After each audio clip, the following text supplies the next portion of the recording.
Welcome to the Horr-gasm podcast, the show where the serial killer isn't coming for you, you're coming for them. I'm Nick, and this is my co-host, Allie. Thank you for joining us, wherever you are. Thanks so much for joining us again. Episode 2. Episode Made 2. it past 1. So proud of our commitment. Oh, we're committed. We're very committed. We are doing. This is happening. This is going to go on for a while. I have commitment issues, so this is nice for me. To enjoy something and to be looking forward to something, as I hope all of you are looking forward to it. Something that, my weekends come up, I'm like, yeah, we get to podcast. All right. Yes. Horror movies and talking about them. Yes. Love it. Yes. Okay. So, Nick, we should do some Talk Chop. Talk Chop. We have a few exciting things to talk about. Yes. So this past weekend, here in lovely Saskatoon, where we live, we had the Sask Expo. Expo, yeah. Where we've had a bunch of guests show up, celebrities, tons of local talents and cosplays. It was great. And this year we had Amy Acker. Mm-hmm. We had the beautiful Marita Sirtis. Yes. Who else? Michael Rooker. Oh, yes. Was a guest. Yondu. Yes, he was also... Or Merle. Merle, yeah. Yeah, from Walking Dead. He was also in Repo Man. Which was last week's movie. That's which is right. a weird coincidence. But when we went through the IMDb and all that, he is not listed. He's not. During his panel, he brought up, I did this movie, Repo, the genetic opera. I'm like, I just did that, a review of that movie. And he went on, I forgot my role, blah, blah, blah. And I look up IMDb on Repo, nothing. I go to Michael Rooker's page. Go down, Repo Man, his role, Repo Man. So he must have been one of the other Repo Man that were in the movie, just to fill in a thing for either Anthony Head or whatever. And just an uncredited sort of pop-in. Yeah, like for the movie, it was uncredited, but... But if it's a small movie, and he might not have been... I don't know if he was really, I honestly don't know enough about Michael Rooker, I'm sorry. That's but okay. I know him from The Walking Dead, yeah. which I used to watch when it actually came out, weekly. And obviously as Yondu from Guardians of the Galaxy. So I'm not entirely sure how much he did before then, if he was not a huge star that would have been credited. He's had a few big roles. Oh yes, he has. He's had a few roles. He's fabulous. He is. He was in Kevin Smith's Mallrats. Oh, that's what he was in. I know that movie. Yes. He was the mall manager. Oh, I haven't watched that in a minute. We should watch that. That's a good an unofficial Horr-gasm. But no, and he was talking about upcoming movies and the old sci-fi series Fantasy Island. Okay. They're remaking it into a horror film. Oh my gosh. So, and he's going to star in it. So that's something to look forward to in a couple of years. Mm-hmm. So I'm excited for that. Mm-hmm. Yeah. And it was a great time. Sadly, you weren't there. I wasn't. I had a family event I had to go to, and that I didn't think of booking around Sask Expo, unfortunately. Next year. But next year for sure. Thinking we might set up a booth. Not sure. Feel like it might be fun. We could get meet some local people. That's right. Get our name out there, and we have stickers, merch, stuff like that to give away. Yep. I think it would be fun. For sure would. Also, for Talking Chop, I'd like to discuss something that came across Facebook a week or so ago. Someone in I think it was Halloween Horror Weekly. It was one of these Halloween horror pages I follow. Mm-hmm. I forget the name. He made a remark saying how he believed that Kill Bill should be designated a horror movie. Mm-hmm. I agree. I disagreed tremendously. I gave him a bunch of reasons why. Yeah. And so did everyone else. Like, in his view, he posted said, I believe Kill Bill's a horror movie.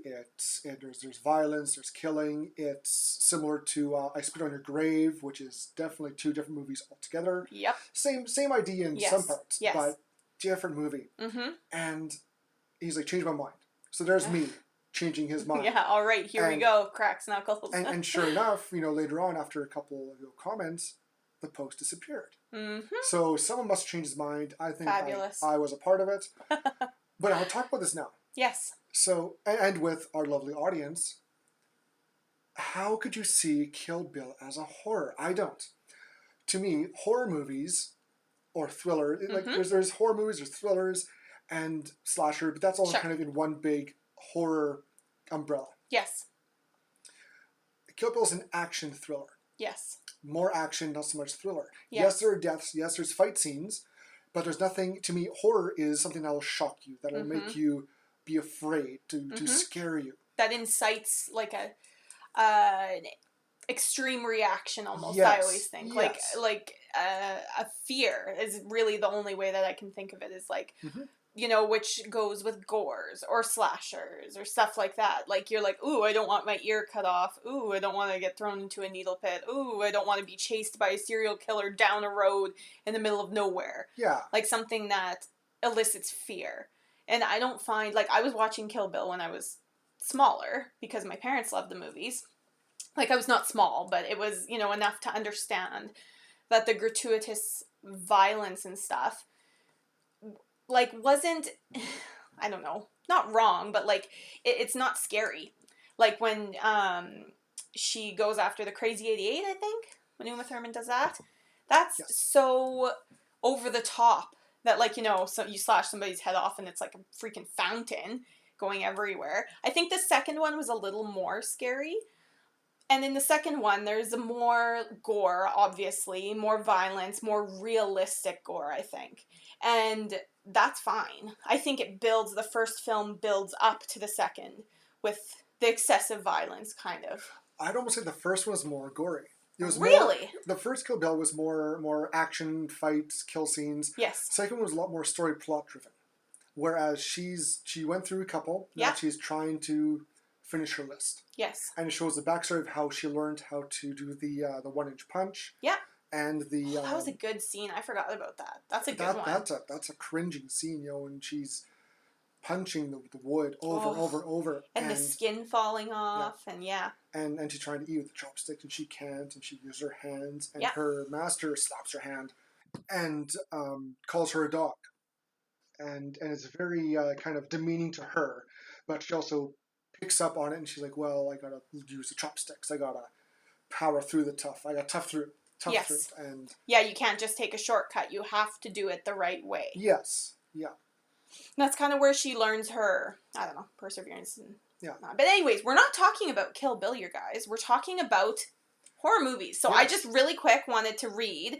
So I, Kill Bill being an action and thriller, the reason, so I Googled what actually makes a horror movie? Because some things that scare people don't scare other people, right? Yep. So what would classify a horror movie? So on the very reliable source of Wikipedia, I found that a horror film is a film that seeks to elicit fear for entertainment purposes. So horror films often aim to evoke viewers' nightmares, fears, revulsions, and terror of the unknown, which we've talked about. I think in episode 0 we talked about. Yes. Plots within the horror genre often involve the intrusion of an evil force, event, or personage into the everyday world. So I don't think that Kill Bill meets...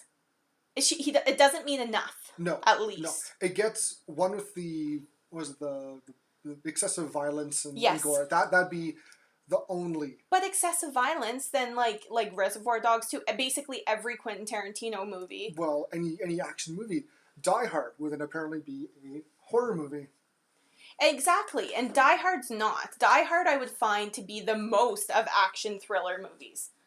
Because, you know, and that's a movie, again, that I find if you can watch it at a younger age, that it's not a horror movie. No.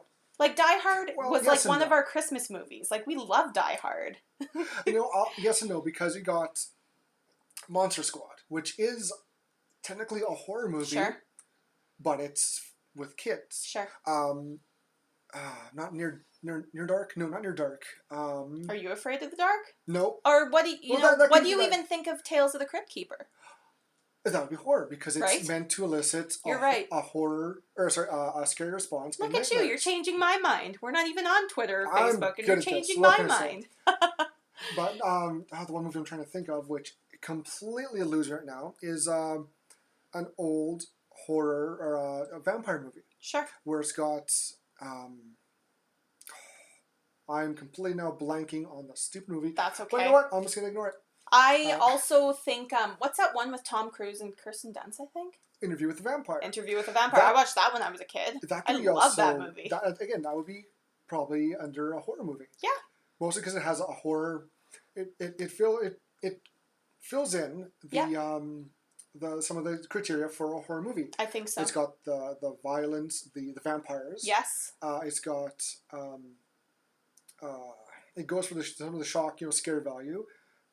It doesn't quite elicit nightmares, although with Lestat, some of his when he's really old and dying scenes, those are kind of creepy. Yes. In effect, though, to reverse that, there's also that it's a vampire kid movie. I forget I forget what it's called. Sure. But it's based on a book, which is a great book series. I remember reading it as a kid, and they had a little mini series too when I was a kid growing up. Whereas this vampire family, who I think it's set in like Norwegian or somewhere, or Germany, but the young vampire boy named, I think, Rudolph, meets up with human boy, and they become friends.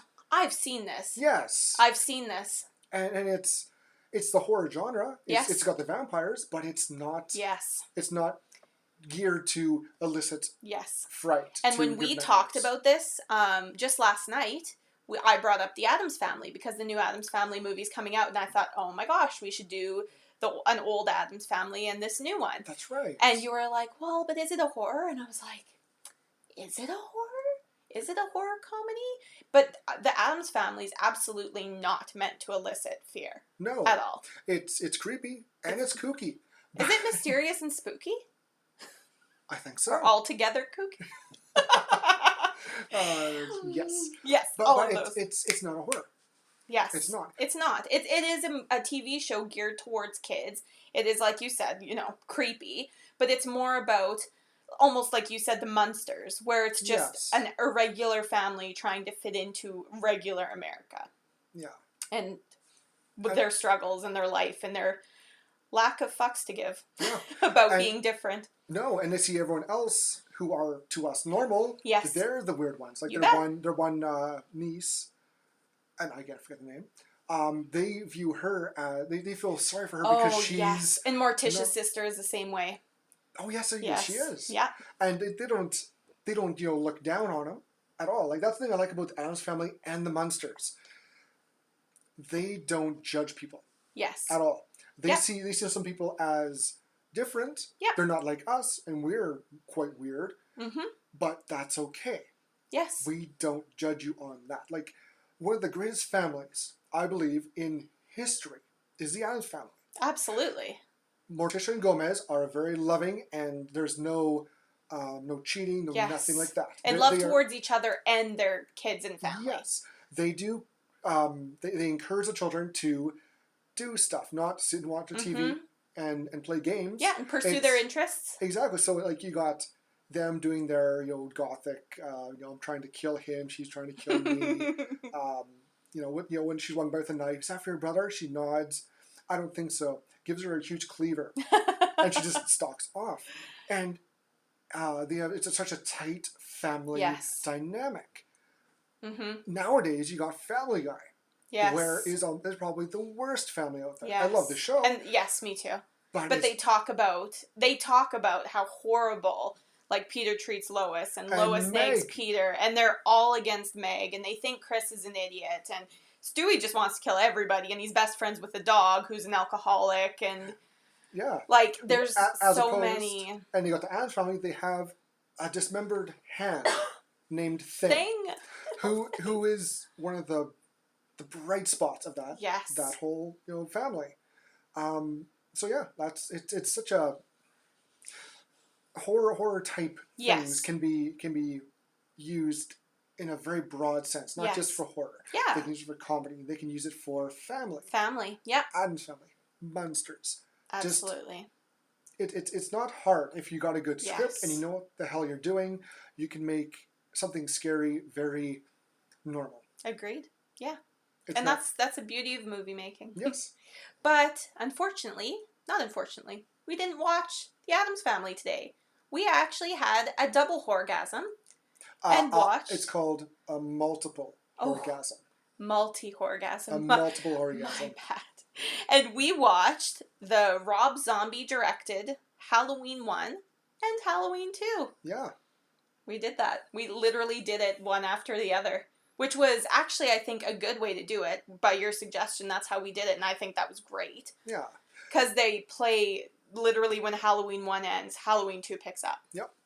Which is awesome. Yep. And we'll do a few other movies down the road where they pick up right after. Yes. But there's not too many like that. Mm-hmm. But this is kind of like a little special feature that'll be coming on in different, podcasts that we're going to do. Yes. And we thought if we're going to start out, we'll start out with what's nothing wrong with having a good multiple horror-gasm to start off. Not at all. All right, well then, without further ado, let's get going to this multiple horror-gasm, and let's start talking about Halloween 1 and 2 by Rob Zombie.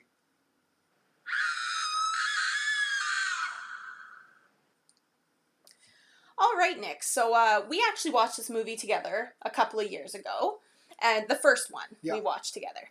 And since you're the one who introduced me to it, I was wondering how you were introduced to the first Halloween and the second one, I guess. Well, I grew up knowing, the old original Halloweens with Jamie Lee Curtis. Yes. She started it and went from there, and she was kind of known as one of the first new age scream queens. Her mother was in all the Psycho. Wasn't she? Yes, she was. That's correct. Her mother was the star of Psycho, Mm-hmm. as possibly one of the original scream queens. Yes. But I didn't really get into him as a kid. Mm-hmm. I was always a big Rob Zombie fan. And when I heard that he was doing a remake of Halloween, I was on board. I'm like, sweet. Mm-hmm. This is going to kick so much ass. Yes. Hey, I was right. I love this movie. I really do. Yes. This is one of the best remakes Yes. in the entire world of remakes in movies. I agree. There is... I'd also throw in The Thing as possibly one of the That other is great so remakes. with Kurt Russell. Yes. God, that's a good movie. Which... I watched that one not knowing it was a horror movie, and I was like, holy shit, this is a good movie. And a funny thing, Mm-hmm. in both the original Halloween and the remake, Mm-hmm. they have on Halloween night The Thing from Another World playing on TV. Yes. Which is a great callback Mm-hmm. and a great A pickup. tie-in. Yeah, and a Mm-hmm. great pickup by Rob Zombie. Yeah. And then the second one came out. I'm like, oh, cool. And you know what? I only watched half of it. Mm-hmm. I couldn't quite get into it Mm-hmm. until we watched it today. Mm-hmm. Also, if you hear our executive producer snoring in the background, we apologize. She's obviously not as interested as we are. Just as a side note. It's a tough job telling us, how to do our job. It's a very watch tough job. movies and get podcasting. You guys podcast, I'm going to sleep. Yes. Yes. I actually was reading on Bloody Disgusting since 3 from Hell just dropped. Oh, yes. I was reading on Bloody Disgusting somebody doing sort of a mini bio on Rob Zombie. And they were talking about Halloween 1 and 2. So I thought I'd read a little bit of it just because I happened to be on the page. And he was saying how Halloween 1 was so good and he loved it so much, but then Halloween 2 was such a letdown. So I was planning, unfortunately, going into this movie expecting this to just be a trash fire. And it was really good. It was. It wasn't the best movie I've ever seen, the best horror movie, but there was not that much wrong with it. No. Not as much as I was expecting, maybe. I could see the first one is more straight up traditional slasher horror movie. Yes. The second one has Rob Zombie's psychological fingerprints and handiwork Absolutely. all over it. Yes. It feels more Rob Zombie-ish than remake. Yeah. Oh Yes. yeah. That's definitely he went with remake and it's like, you know what? I'm going to go this direction. This is now my vision. Absolutely. They were plans to do a third one, but... sorry, I take it back. When there were plans to do the second one, Rob Zombie was... Before, he was, I did the first one, I'm good, whatever. Yeah. The studio was like, let's do another one. And Rob was like, well, wait a minute. I'll take over this one as well because my vision of this this franchise, where it's going... I want to keep it going in that direction. Yes. And he hopped on and did the second one. Yes. And then there was plans to do a third one, which were canceled. And whatever. And I was also reading in the same article that he actually, doing Halloween 1 took so much out of him, and he said it was not a good experience for him. Which is interesting, right from his mouth. It was a vocal interview. And then he said that after that, he thought, how bad could the second one be? And it was worse on him. So I'm not sure what he meant by that, but he said it was not a good experience for him. But I don't think you can tell. No. Like, it looks like, because I thought the second one, like you said, was much more his style. Yes. Oh, yeah. Yes. It definitely, it felt like a Rob Zombie film. Absolutely. The first one, not so much. Yes. You could tell by the casting that it was a Rob Zombie film. Of course. He had, if one, we'll do a quick, do the characters. Yes, like we can go through the characters. Let me just do a quick bring up on my. Okay, so we have the young Michael Myers. Yes. Who's played by, and I'm going to butcher his name. I'm sorry. Dag Farrock. I don't. It's good. That's a good try. People can't pronounce my name. You had the Tyler Mane as the grown-up Michael Myers, who is from Saskatoon, mind you. I met Tyler Mane when he came to Saskatoon a couple years ago at the expo. Nice guy. Oh, he was great in this movie too. He was fantastic. And like, you may think that it doesn't take a lot to play the lumbering serial killer, but just the sense that you get from him, even though he's wearing a mask, so you're the rest of your acting, because your face conveys so many emotions, the rest of your acting has to be so on point. And I think he did a great job. His presence is very over the top. Yes. That's even a word. I don't want to make it sound like a bad way, not over the top, but it's just so good. Yes. Like it's so empowering, because you can, like, when he walks, it's not like a little stroll. Like, he is power walking. He is moving with a purpose. Every movement he does is with a purpose. And Tyler Mane is such a good physical actor. He was also Sabretooth in the X-Men movie. Well, X-Men movie. He was. Yes, he was Sabretooth. Oh. And he did such a great job in that. Like, he takes the big guy role and he makes it his own, and he just kills it. Good for him. That was. I didn't know that was him. No. That's great. No. Yeah, well, trivia for you. Dr. Loomis was played by Michael McDowell, who is an amazing actor. Yeah. I love him. He's great. Love him. Sheriff Brackett is played by Brad Dourif. Now, I'm sure everyone who knows Brad Dourif, he is the voice of Chucky. Yes. He is. Some of his roles are just so good. And, like, he plays creepy very well. So, yeah, that's what when I see him, I was like, ooh, creepy sheriff. And then he turns out to be a great father figure and everything in the movie. He was one of the more rare, he's the more protagonist roles. Yes. We also got the classic Sherry Moon role as Michael Myers' mother. You can't have a Rob Zombie movie without Sherry Moon Zombie being in it. That's true. She is in, I think, she's in every one. Every one of his movies he throws his wife in. Yeah. You know what? Why not? She's only ever, of all the movies she's ever done, only one of them have not been directed by Rob Zombie. Really? Just as a side note, yeah. Oh. Yeah, I read that on her Wikipedia. Neat. And we have the title role of Laurie Strode, played by Scout Daniel. And she didn't really do anything big after this. I went through her page, and she's been actually her horror list. She did a bunch of other horror movies, but nothing really huge to make her a big name, like as opposed to Michael McDowell or Tyler Mane or anyone like that, which is too bad. But I think she's great in both movies. Yeah, I loved her. She did a great Laurie Strode. She was a great final girl, last girl, whatever you want to call them. Yeah, I think she was great.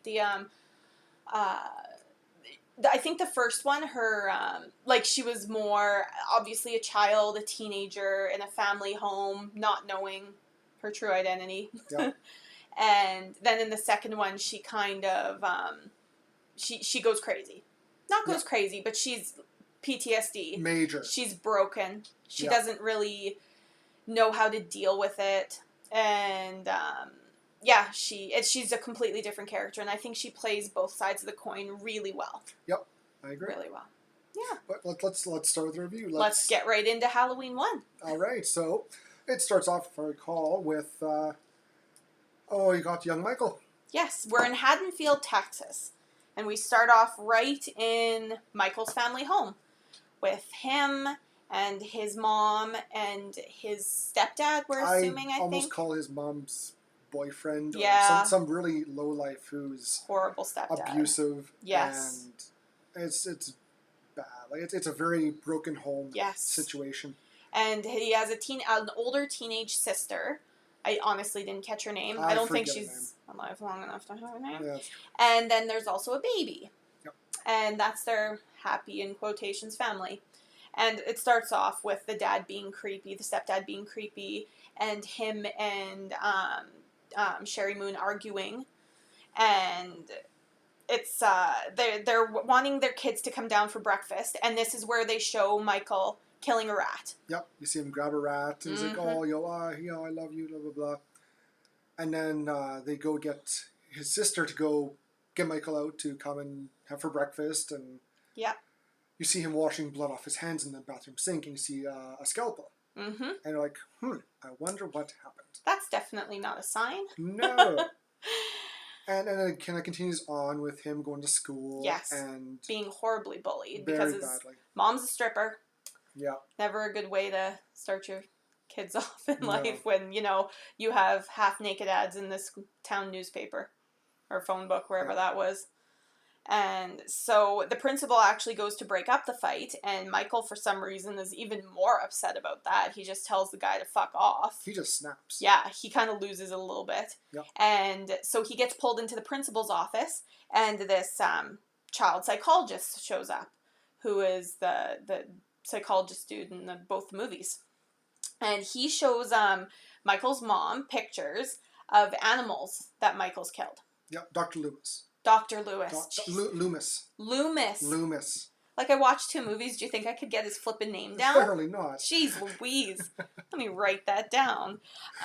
So Michael knows he's in trouble, obviously. So he runs to his locker, grabs his mask, and gets the heck out of Dodge. That's another thing. He's always got a mask on. He's always got a mask. Or with him. Yes. Which we'll touch on later on in our review. You bet. So, yeah, so Michael leaves school. He runs off. He happens across the bully He stalks the bully. He's outside school watching him leave, and he follows him. Yes. He sees him. Yes, you're right. Yeah, and the bully, of course, I'm going to take a shortcut through the woods after spitting in some little kid's toque and throwing it. That's so sad. Bullies are jerks. Don't be bullies, you guys. They're jerks. I agree. Don't be bully. Yeah, there's no point. No, not good. You might come across a serial killer one day. I'm just saying. Be smart. And like this bully, get beaten to death with a big stick. With a big old stick. It's big old stick first, beaten. other than the rat, it's the first, I guess, human death of Halloween. Correct. Yes. So, back at home, Michael, nobody finds this bully yet. Do they ever bring it up again? I don't think they even bring it up again. Nope. Maybe the town's just like, oh, that kid sucks, got what's coming to him. Or he ran away. Or he ran away, yeah. So his dad starts to belittle him again, and his mom asks his sister, could you take Michael trick-or-treating? And because Michael's really big into Halloween, obviously, with the masks and everything. Oh, yeah. So the sister's like, yeah, of course I will. And then the mom leaves for work, and the sister brings her boyfriend over and says, screw you, go trick-or-treating by yourself. So he does. He does for a bit. He does, yeah. And it's kind of a montage of Cherry Moon working the pole and the sister getting lucky and Michael sitting on a step. Yeah, not trick-or-treating, so sad. The boyfriend, he's passed out. He's also got like a broken leg or something, so he's in the chair. Yeah, his Michael's stepdad, yeah. And of course, what's playing on TV? The Thing from Another World. There you go. Classic. Yeah. So Michael just kind of has a little snap moment and puts his little clown mask on, gets the old duct tape, and duct tapes old mom's boyfriend to the chair. And he is so drunk he doesn't even realize. Nope. And I was telling Nick while we're watching, I was like, I want to be so drunk and asleep that I can be duct taped to something and don't feel it. Wow, I haven't had a good sleep like that in a minute. I don't think the next morning you would feel very good, but luckily he doesn't have to because Michael has a knife and he slices his throat. Yep. So that's the end of Dear Old Stepdad. He's done. And then he goes upstairs. His sister's boyfriend, I forget what he's doing. He went to go make a sandwich. Oh, to make a sandwich. Yep, and Great idea. Yeah, Michael just kind of pops up behind him as he's trying to get the meat out and throw on the bread, and clunk back of the head with a little baseball bat. With an aluminum baseball bat. Knocks it out and just beats the fuck out of him and walks away. Yes. Goes upstairs, and he finds his sister on the bed, just kind of naked. No, not naked. She had a little nightgown. She had a little, her boyfriend's t-shirt, I think, is what she had on. Yeah. And he kind of goes up and kind of just traces his hands on her leg, kind of creepy, and she's like, oh, and she sees Michael and she slaps away. Oh, you pervert. And this is actually when he gets his iconic mask. Oh, that's right, because he puts the new mask on. During the sex scene between the sister and the boyfriend, he pulls out the classic Captain Kirk mask. Because you know that the new mask is coming at some point, but you're not sure how it's going to do. That's right. And he's like, oh, he puts it on. She's like, you take it off. I'm like, no, I want to wear it while we do it. She's like, and sure enough, Michael Myers finds a mask, puts it on as her back's turned, and she looks back and sees him, and she's like, oh, it's not my boyfriend, it's Michael. What are you doing? And in turn, Michael stabs her. Yes, and she's slapping him, and he stabs her, and it's just kind of like, oof. And then she stumbles out and kind of starts crawling, and he proceeds to slice the holy hell out of her back. Oh my gosh, and she dies. He stabs the crap out of her. And then it goes right to Michael looking for his baby sister. Yes. And it's kind of assumed she's next. Oh no, don't kill the baby. Yes. But no, the only two people that we believe that he really cared about was his mom and his baby sister, who he called Boo. Yeah. And we find out that her real name is Angel, but that's in the sequel. But he goes or takes the mask off, which is a big kind of it tells that he's opening up. It's like a multiple personality thing almost. Yeah. And the way he later on explains about the masks is that he wears the masks to hide. It's very to hide his ugly. And just to hide himself. Because he's being belittled, bullied. Yes. Puts on. It's very, again, psychological, and it's real. Right. Like, people put masks on every day. And that can be also like the same thing as, when you wear a full face of makeup. When I go out, like right now, I'm not wearing any makeup. I don't have my hair done because we're just sitting here watching movies. Yep. But if I go to work, I put on a full face of makeup and do my hair. If I go out, I put on even more makeup and do my hair even more. So it's like we're all sort of, in this weird, messed up way, kind of wearing a mask to hide ourselves almost. Yeah. No, I agree. Right? And to protect. Yes. And to Michael, it was to protect himself from bullying, from pain. And by him taking the mask off for his baby sister showed that he's not afraid of her. That he has compassion and love for her. And as well as his mother. But that changes later on in the film. Yes. So sure enough, Mom's done work. She comes home and she finds the mask. Oh, she doesn't find the massacre. She finds Michael. Sitting on the front porch with his baby sister. Yes. Mask off. Yeah. And then she goes in, and then shit hits the fan. Yes. And then the next scene, the cops are called, the news reporters are there, and this is how we kind of get the exposition of what they found. Yeah. And obviously, the mom is horrifyingly upset, but I think she's mostly upset about her daughter being killed. They don't show much more other than like her screaming and stuff, but then when she sees her daughter, she completely breaks down. Totally. And they have Michael in the back of a cop car. Yep, just staring out blankly, no expression, no emotion, just what happened. Yeah, yes. And that's how it kind of progresses. We go to the whole Michael in the psych ward. Yep, to Smith Grove, and this is 11 months later. Yes. So it's been almost a full year since the Halloween massacre. Yeah. And so they're trying to figure out. They got Dr. Loomis, who basically takes Michael as his own personal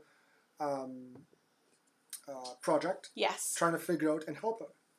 And we get a bit of a montage of Michael's kind of descent into madness and depression. Because he starts off with the first recording interview with Michael. And he's Loomis is asking him, well, what happened that night? He's like, what do you mean? Well, why'd you kill them? I didn't do that. Well, why did there blood on you? I don't know. Yes. And he asks, is everyone okay at home? And then as it progresses, he makes more masks. Yes. One of his visits with his mum, one of his other interviews with Loomis, he's asking him, "That's a nice new mask. Why is it black? That's my favorite color." Yes. And of course, Loomis does the whole, black isn't the color, it's a shade, blah, blah, blah. Yeah, he says black is the absence of color. Yeah. Which is almost like it's void of that. And again, that describes Michael to a T. Yes, he's void of something. He is. Like emotions almost. Yeah. And also, just a quick side note, because he's one of my favorites, Danny Trejo is one of his guards, and he's actually one that's nice to him and sympathetic, and gets mad when the other guards, this is when he's older, but mad when the other guard touches any of his stuff, because he's like, don't touch his stuff. Yep. He is really nice to him. Yes. Which is, touching to see that, not all the guards treat him like a piece of garbage. Yeah, Danny Trejo did a great job, and he called him Mikey, and he was always trying to be nice to him. Yeah. So that's good. But yeah, they so after all of this little montage of sort of seeing him, all of his different masks, he starts to not want to take off the mask anymore. He's, no longer wants to show that emotionally vulnerable side of him. Yep. No more caring. Even with his mom, he won't take the mask off anymore. He wants out. He's begging to get out. I want to go home. I want to leave. And they're like, well, you can't. You've done horrible things. You're stuck here. Yeah. And Michael's like, well, no, I want out. And you can see him. I think the last bit of his emotional, humanity breakaway when he's crying, and Dr. Loomis comforts him and hugs him. Yes. And after that, though, he just withdraws into himself completely. Yes. And one of the visits, it shows Dr. Loomis, Sherry Moon's character, Mrs. Myers, and Michael sitting there having a meal. Yeah. And Michael's just not touching his food, hands crossed, just dark hair, his long hair covering his face with his mask on. Yes. And Mrs. Myers goes to leave, and Dr. Loomis walks her out, tells one of the nurses. And she gives Michael a picture of him with a baby. That's right, she does. She, here, Michael, this is you and Boo, or Angel, as we find out. And so they leave. Nurse guard comes in to just kind of watch over Michael, and she's looks at the picture. That's a cute baby, kind of a little snarky. Yeah. Turns her back. Turns away for whatever reason. I still couldn't figure out why. And reads a paper, thinking, oh, he's just a kid. He won't do anything. Yeah. And Michael snaps again, grabs a fork, and digs into her throat and neck. Yeah. Yeah. And poor nurse. No. And then everyone finds out. They run back. And Loomis and Mike's mom run into, she's trying to go, Michael, what are you doing? Pulls the mask off.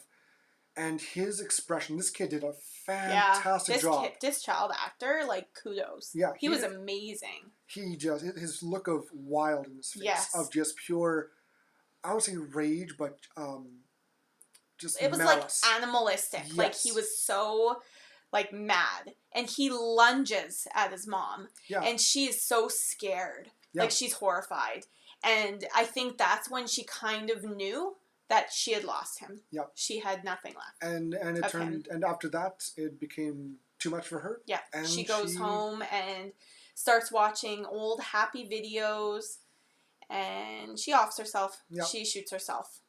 And that's the end of... that's the first act. That's the first act, the end of poor Mike's childhood in the psych ward. Yeah, in the psych ward. So then we fast forward to 15 years later. So he's I don't know, late 20s, strapping young lad. Yep. And he's obviously this guy's tall. How tall is Tyler Mane? Do you know? 6'7", I think. He is tall. He's a tall guy. He was a briefly professional wrestler as well, and he branched off in acting, and it paid off for him. Yes. And we also get to introduce to Laurie Strode, the female lead of this beautiful movie, and it shows her and her family, her adopted family, which you find out later, and just her going about her normal life. Yeah.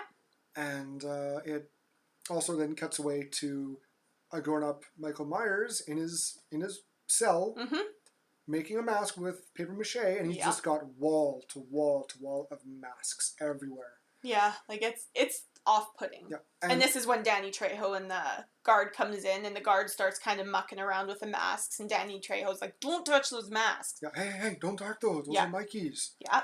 And we learn also that Dr. Loomis, it's his last. He's done. Yeah. He's tried to work with Michael for 15 years. Mm-hmm. Nothing's working. And now he's giving lectures on him, though, about him specifically and psychopaths. Yeah.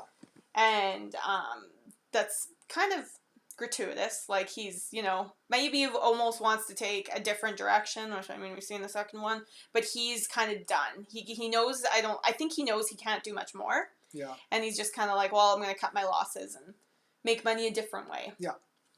And then we see Michael Myers is going to be moved to a new facility. Yep.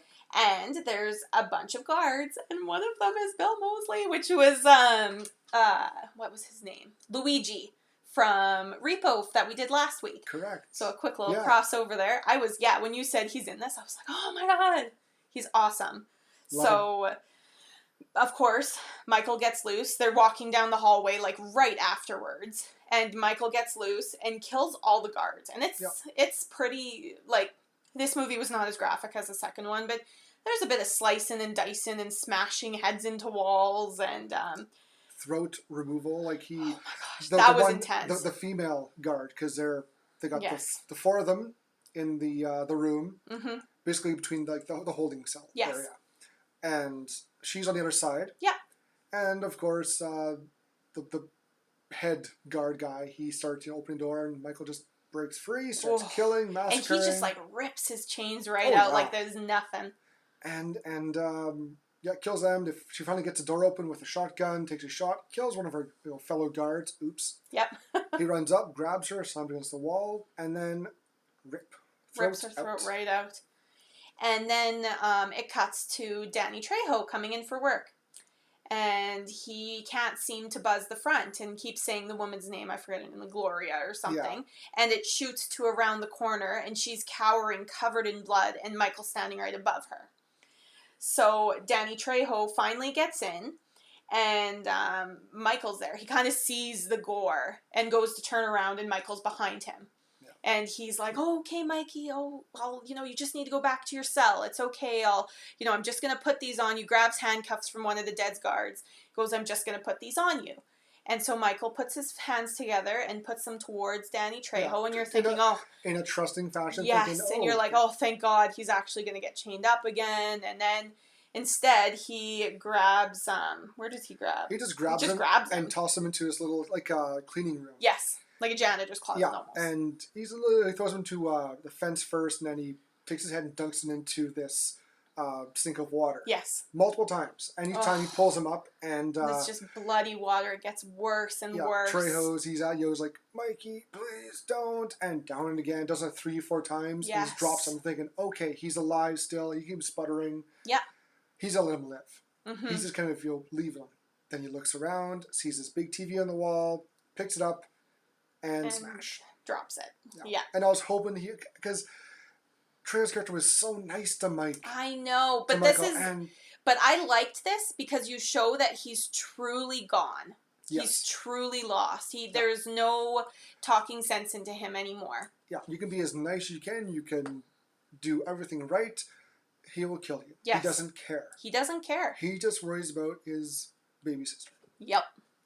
So he does that, breaks out, and Dr. Loomis gets a call saying, hey, he's out. What do you mean he's out?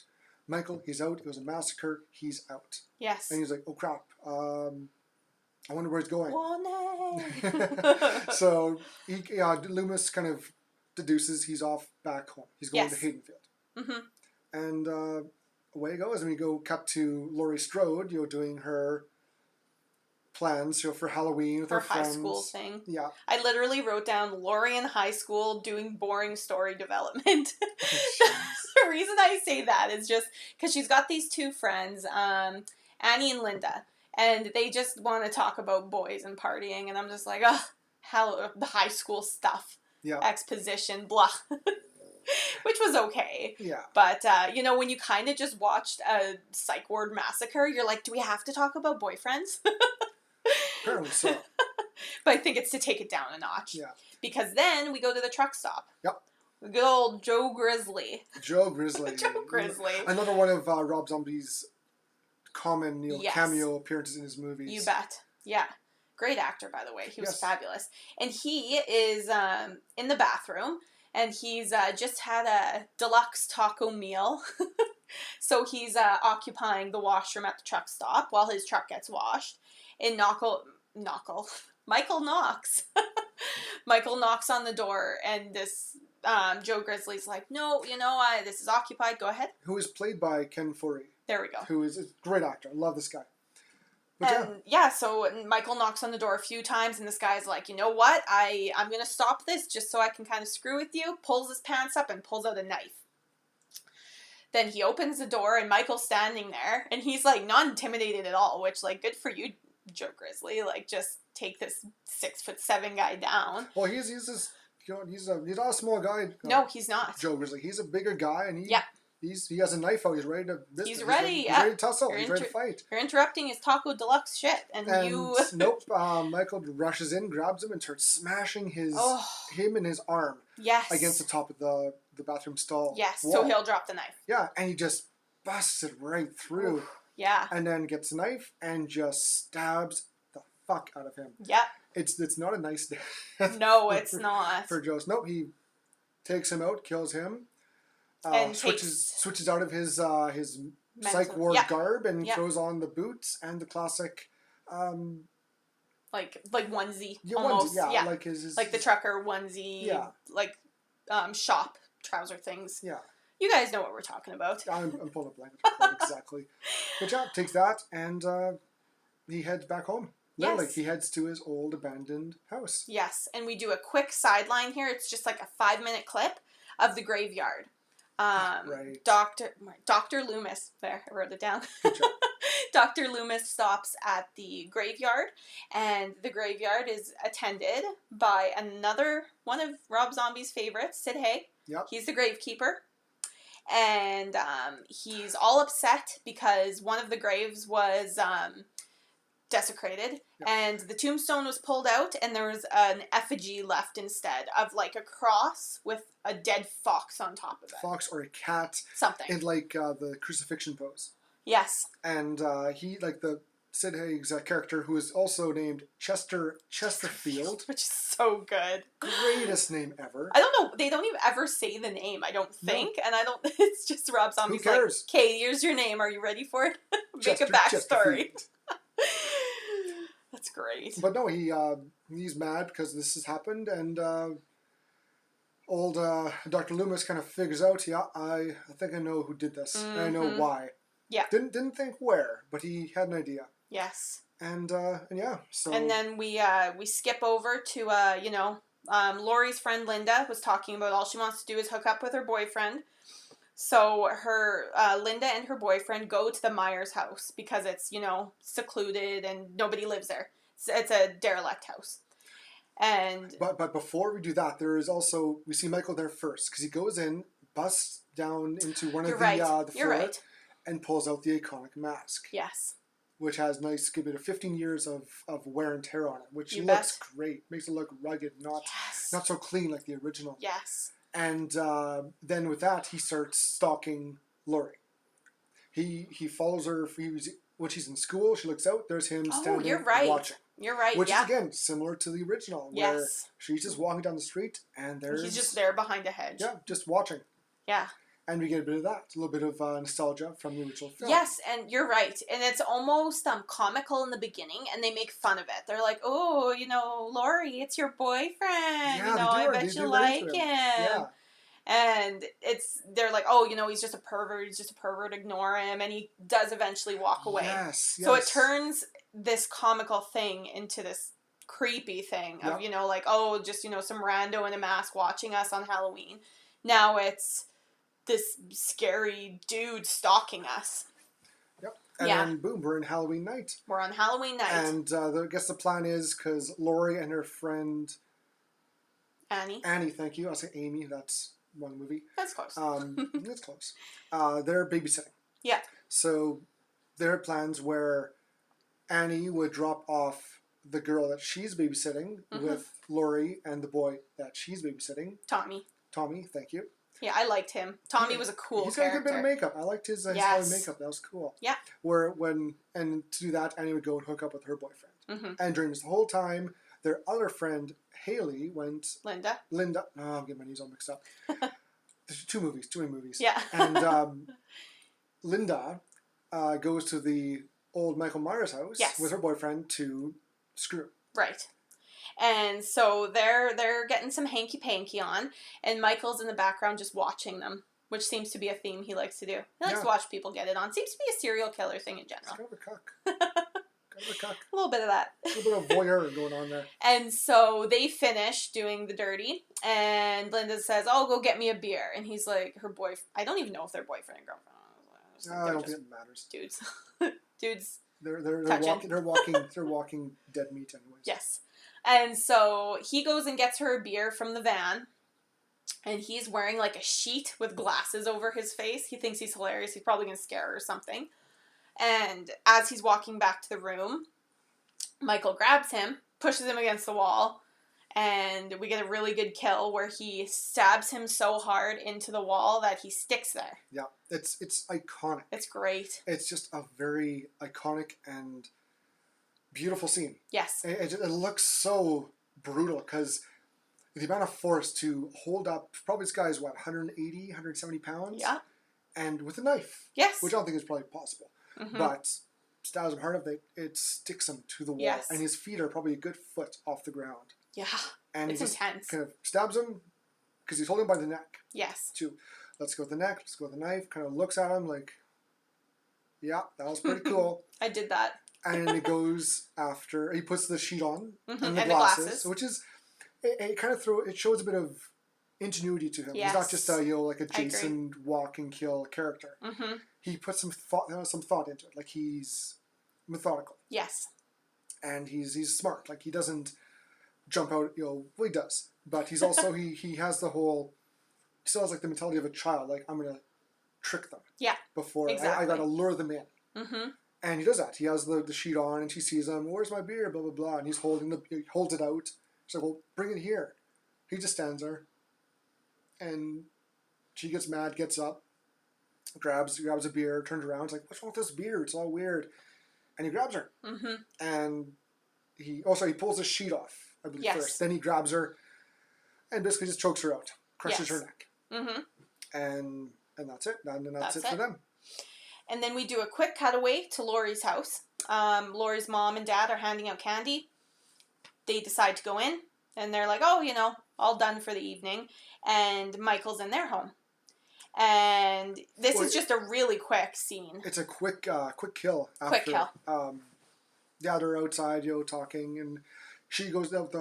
Laurie's mom goes in to go start the fire, and the dad's out there having a smoke. Sorry. and the dad's finishing his smoke outside, and just out of nowhere, Michael just appears out of nowhere. Quick slice. I'm guessing throat. Yep. Kills dad with throat slash. Yep. And pushes him inside, and he falls. Yes. And the mother is like, what the hell? And there's Michael just standing there.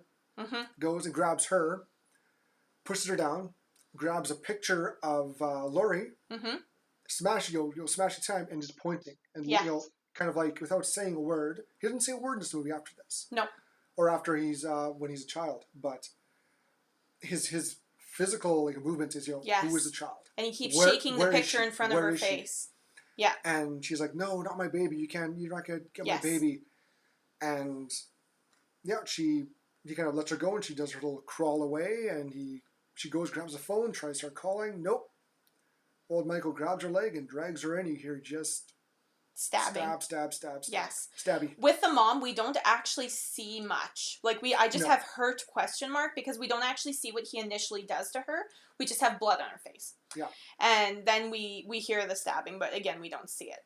And this is like you already talked about. Laurie's babysitting Tommy, and then Annie calls her, and they decide that Annie's bringing her little girl, whoever she's babysitting, over to Laurie's house, or Tommy's house, so that Annie can hook up with her boyfriend. And she does. And so that's exactly what happens. They start to. Yes. And so now Laurie's looking after the two kids. And now Annie's getting lucky. Yeah. Yeah. And And also, Mhm. it's kind of brought up while she's watching both of them, because Tommy's all worried about the boogeyman. Because they go by, earlier in the movie, they go by the Michael Myers house. Yes. And it's just dilapidated. No one's lived in it for years. Yeah. And there's the old, that's a haunted house. That's where the Yes. boogeyman lives. And, of course, Laurie, she goes up there and but she's putting mail in for some reason. And she's pretending, something's got me, and Tommy's freaking out. And he kind of pushes throughout the movie. Yeah. Who's the boogeyman? I talk to you, keep denying it. Why are you denying it? So in his head, he's kind of freaking out about the boogeyman. The other girl that they're watching, she gets in on it. Yes. And Laura's like, there's no boogeyman, blah, blah, blah, blah, blah. Mm-hmm. And, That's exactly. And then it cuts over to her friend and boyfriend. Yeah, this is, I think, Annie's actual boyfriend. Yes. Not just a fling. Yeah. And so we just cut to Annie getting it on the couch with her boyfriend. And Michael walks in and it's just watching, just hanging out. Yep. And this is, as they're kind of getting it on, he, I think, picks him up and stabs him. Yes. Pretty sure he pulls him off of her and stabs him. Yeah. And then we do Annie gets chased in this house. And she's topless, runs she's half outside. Naked. Yeah. And he grabs her back in. Yeah, and it's just creepy. pulls her in. Yes. And then she kind of gets chased around the kitchen, stuff gets knocked off, and we get she falls down and we see him grab her leg and pull her through the kitchen. It's creepy. Yeah. And it's like you said while we were watching, a throwback kind of to how his sister was killed. How he killed his sister it's the exact same thing. The pulling through the house and it's the screaming. Oh, it's super creepy. Yeah. And then as we're driving, the cop tried to get a hold of Laurie's parents, couldn't, and he's starting to freak out a little bit. Because Loomis kind of... Yes, Loomis is like... deduces that, maybe he's trying to...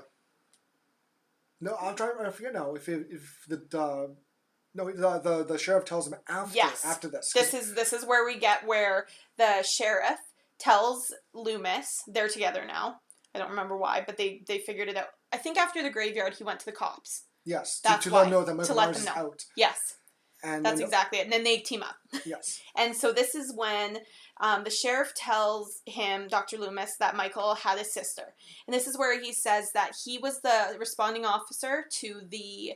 suicide. Yes, you're right, to the suicide. You're right. And he saw the little baby boo / angel, and he thought, they're gonna have this horrible life growing up in this sort of, stigma. They're the only person left other than the serial killer brother. So he wanted to give her a better life. Yeah, remove her from the situation. Yes, he omitted her from the police report altogether, drove her to a different town, and dropped her off at the emergency room. Yeah. And then he found out that the couple who adopted her were close friends with him. Yes. And he thought, well, you know what? That's good. Yes. I know she's with a good family, whatever. Yeah. And as he's telling that to Loomis, he kind of clicks in, he's like, oh my God. Yes. Oh my God, this is not good. No. So they go I think they go to the parents' house. Well, I have them cutting back to Laurie bringing the kid back to Annie's house. Right, sorry, yes. Because, yes. So Laurie, the movie's over. She said, well, that's more than enough time, after. She'd only take 30 seconds. I don't know. I waited an hour and a half. And so she opens the door, and Annie is actually laying right in the front foyer, completely covered in blood and near death. And possibly one of the... You don't see this very often. One of the smart... Because in every horror movie... People why are these people in the horror movie so stupid? Why go up the stairs? Yes. Why go into the room? Blah, yes. blah, blah. Why go hide where you can... Why not run in a house and call the police? Yes. That's what she tells the girl to do. Absolutely. Or he yells at the girl, go run back to the house. To Tommy's house. To Tommy's house, call 911. Yeah. Also, Annie's boyfriend is hanging from the banister with a pumpkin on his head. Yep. Just so that's like in a news. Just a quick little FYI that shit's gone down. Yep. These people are not alive. And again, it shows that he's planning. He had them displayed when you walk in the door. Absolutely.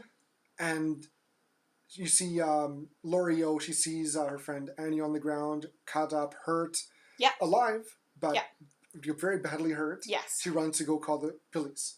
And as she runs out the door to call the police, we see the door all of a sudden. We get a long shot, and the door slowly closing, and Michael standing behind the door, Yep. which is another really good shot of this movie. And he just kind of looks down, and he just kind of walks off. Yes.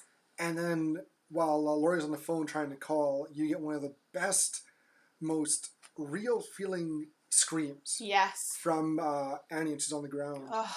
Just shouting out Laurie's name because she's in shock. Yeah, and Michael just walks past her, and yep. she and she's yelling Laurie, and it's the like a shriek, you know. Yes. Laurie. And it's just such a, it really brings you into her emotion. What's going yes. on? Like she is freaking out, mm-hmm.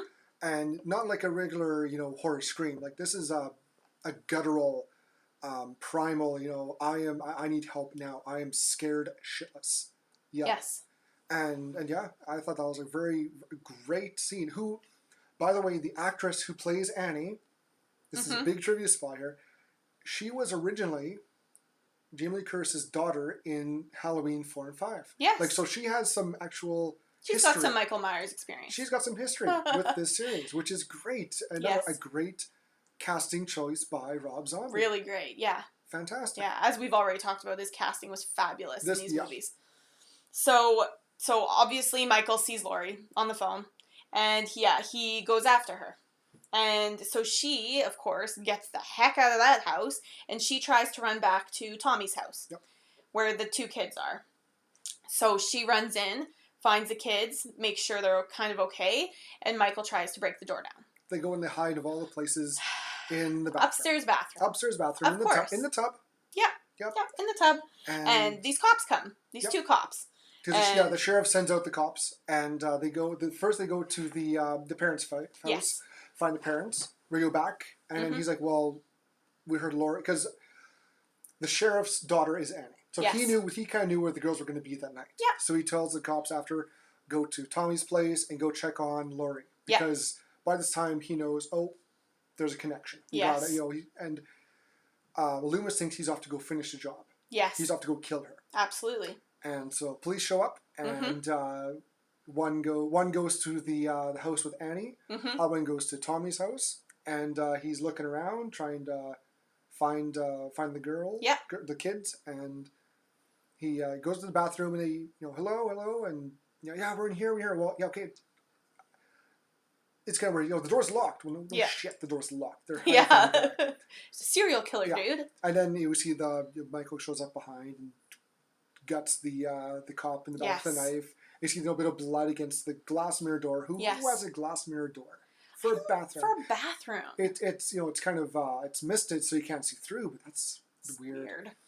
And of course, Michael just smashes through. Yes. And grabs Laurie and drags her out. Yes. Leaves the kids. Leaves the kids. Which is it's a good little. It shows his priorities. Mm-hmm. And so then the sheriff gets home and finds Annie. And just a quick sort of, they break off to show that he's now with his daughter. He's realized sort of what has happened, the depth of what has happened.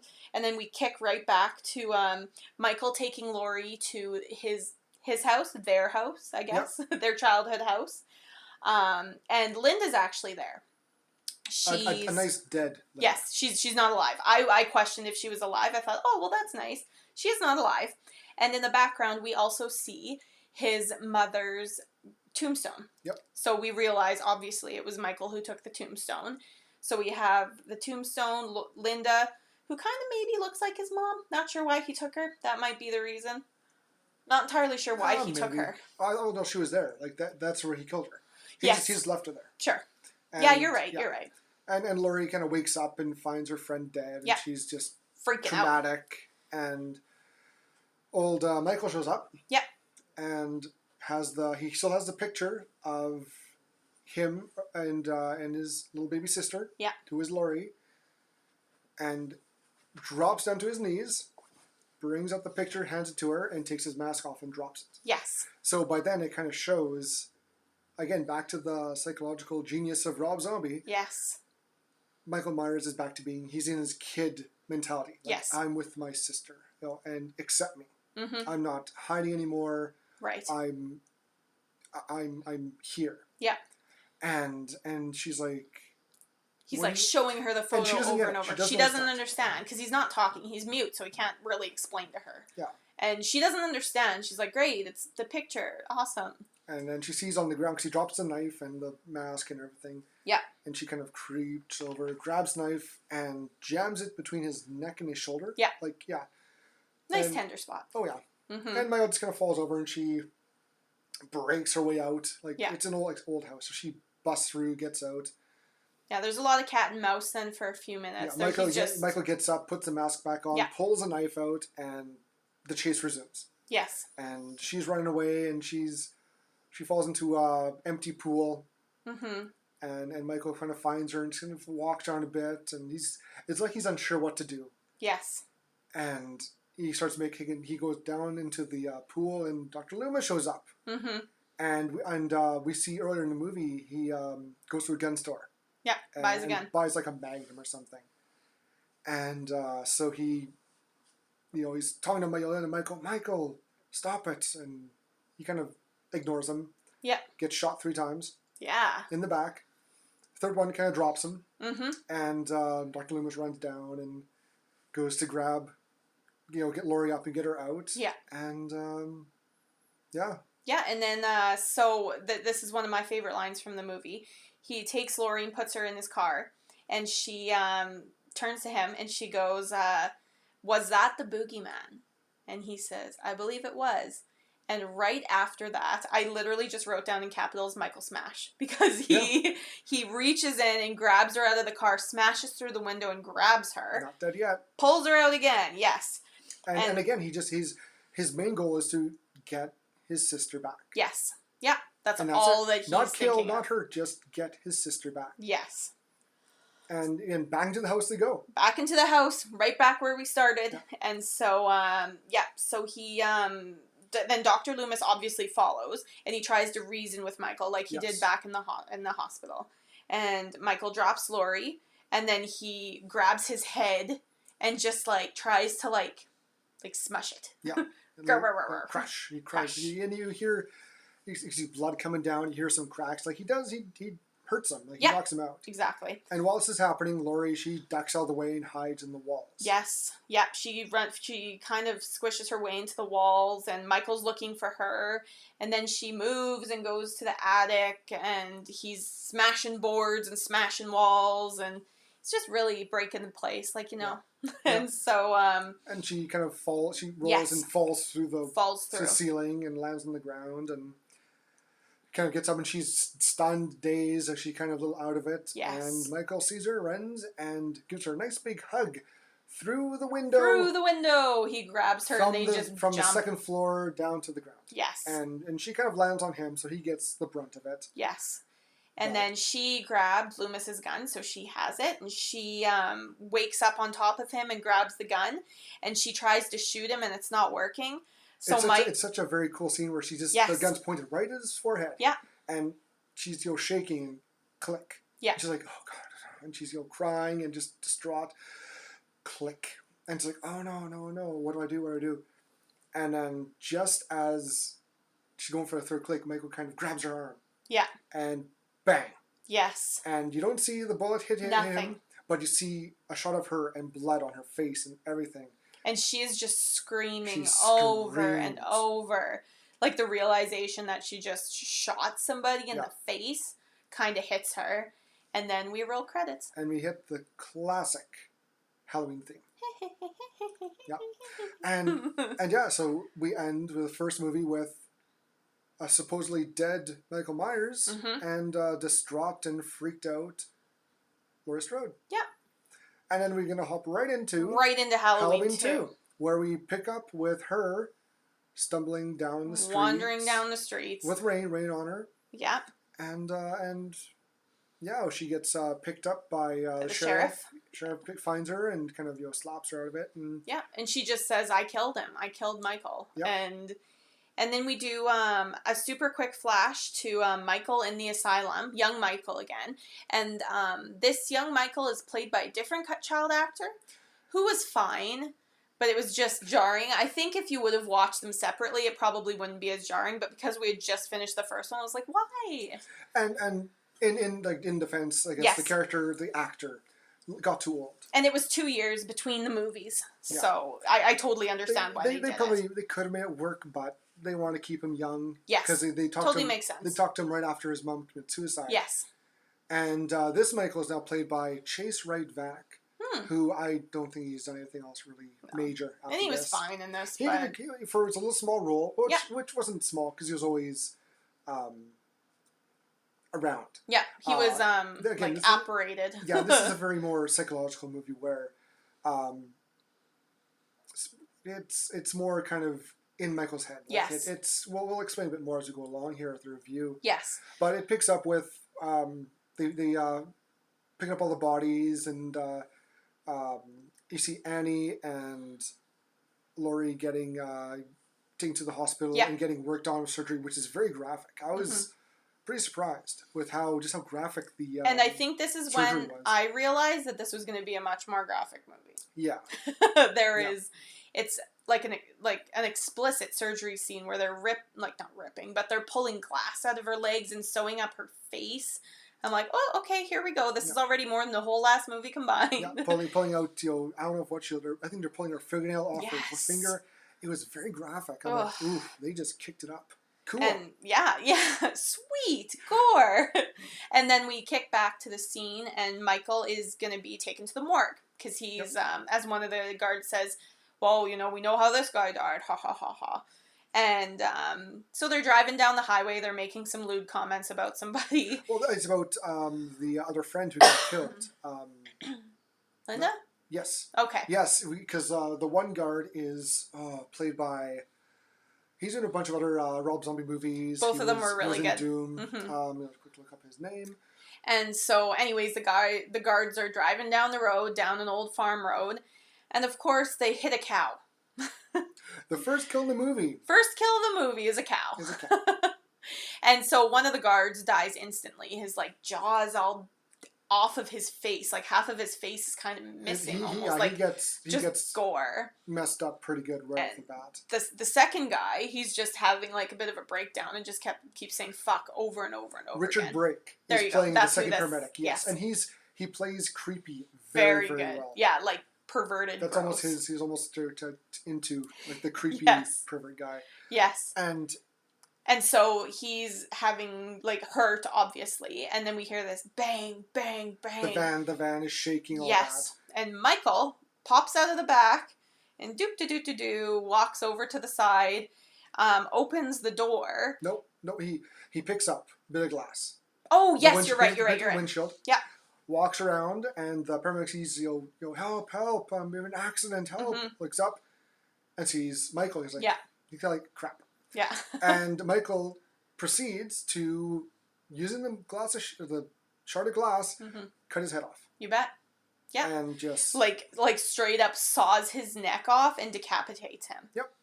And then as soon as this happens, which I was talking about before, Michael in the asylum, young Michael, he talks about his mom with a white horse. And he said that this white horse is a dream that he had about his mom.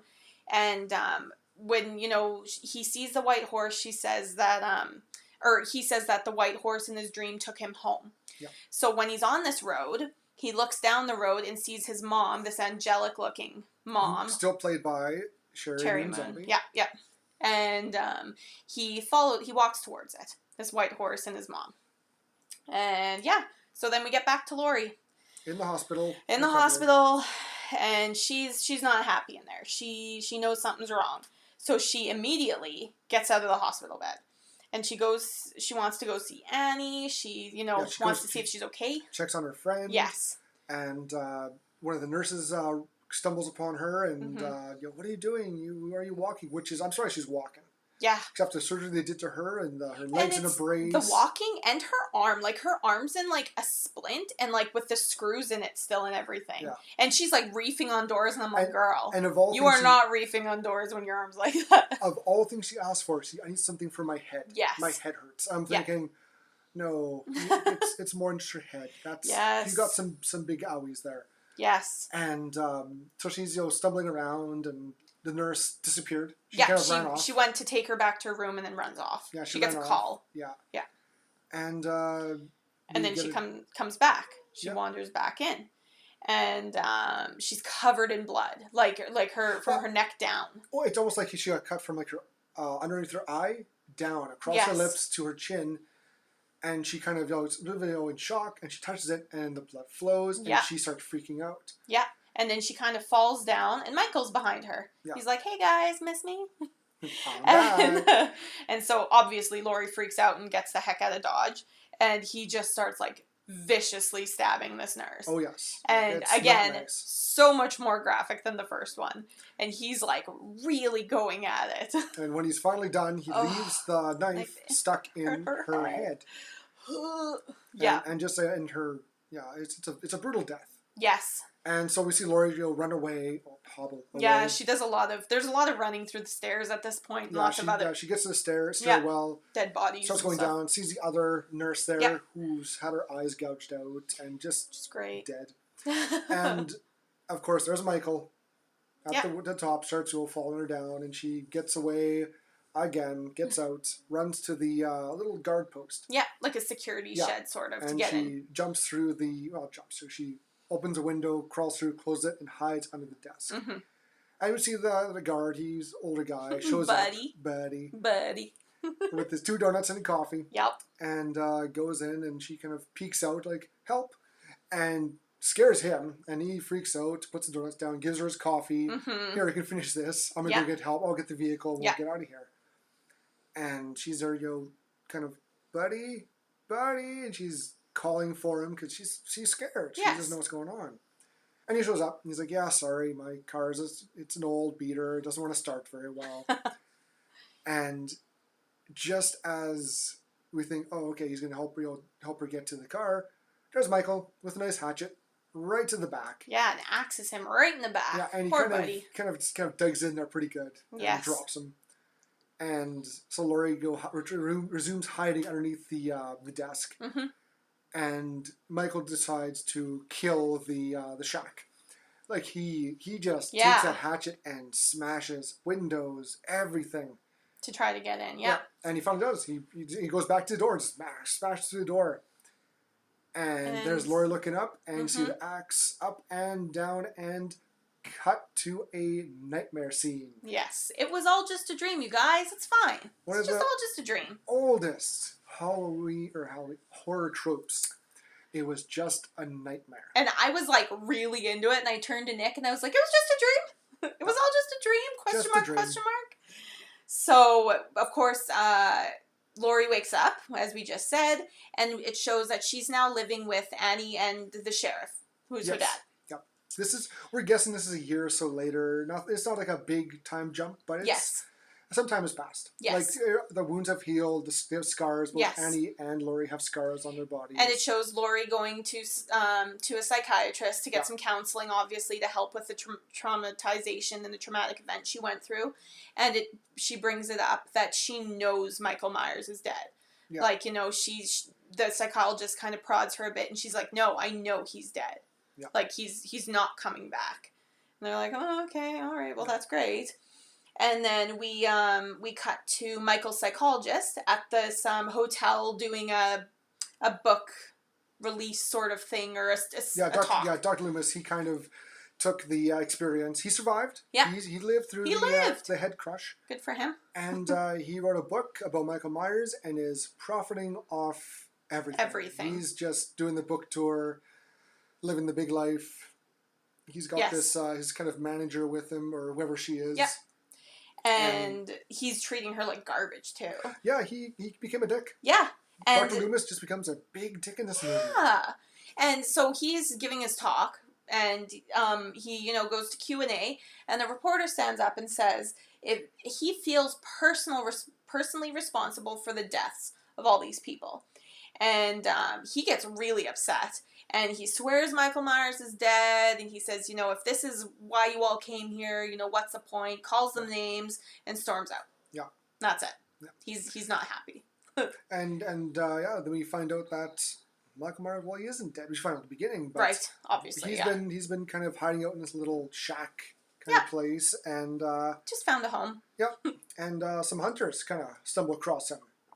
And again, it's thrown back to some more Rob Zombie classics. Yeah. And these three hunters, two hunters and daughter. Yeah. They meet up with him. They see him in a field, and they say, "Hey, you can't be on this property." we so warned obviously, this has happened before. And Michael takes his coat off. Oh, they beat him. They decided to proceed to beat him with they a tire beat the iron heck out and a of him. bat. They Yes. beat him, and let's get out of here. Yes. And of course, Michael gets up, puts Takes on his the hood mask. off. Yeah, hood off. Puts the mask on. He's, and you're like, whoo-hoo, here we go. Because there's a lot of the movie, he doesn't have the mask on. Yes. He's got a full beard. He's got the long hair. He's let himself go a bit. A bit. And he stabs the one hunter. Mm-hmm. Grabs the other guy. And the front of this hunter truck, has a bunch of antlers. Antlers. Stabs him and then throws him onto the antlers. Yes. And just kind of pushes.